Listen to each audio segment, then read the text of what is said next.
আসসালামাইকুম, সবাই কেমন আছেন?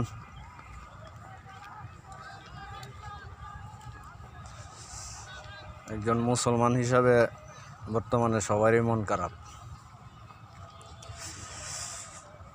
ফিলিস্তিনের কবর সামনে আসলে আসলে মন ভালো থাকে না কারো। এত কিছু ঘটার পরেও বিশ্ববাসী কেমনে চুপ হয়ে থাকে? মুসলিম নেতৃবৃন্দ কি নাই বিশ্বে?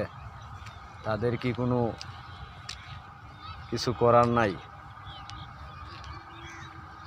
দেশের চিন্তা করলে হইব, মুসলমান উম্মার চিন্তা করতে হইব না? আল্লাহর কাছে কি জবাব দিব? আসলে আমরা যারা সাধারণ মানুষ, যারা জনগণ, এরা তো চাইলেও এক দেশ থেকে আরেক দেশে যাওয়া সম্ভব না, যতই আবেগ দেখায় না কেন। যদি রাষ্ট্রীয়ভাবে একটা কিছু করে তাইলে সম্ভব। আর এক রাষ্ট্র আরেক রাষ্ট্রর সাথেই তো একটা কিছু করতে পারে। জনগণ কি করব? জনগণ আবেগ উন্মোচনা দিয়া হয়তো একটা র্যালি বাইর করতে পারবো, নিজ দেশে আন্দোলন করতে পারবো, কিন্তু ওই দেশের জন্য কিছু করতে হইলে রাষ্ট্রপ্রধানদেরই করতে হইব। আপনি আমার মতো জনগণে কিছু করতে পারবো না।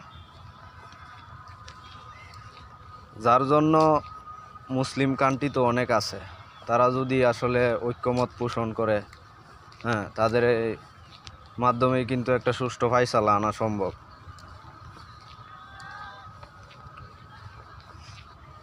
তারা চাইলে সব কিছুই করতে পারবো।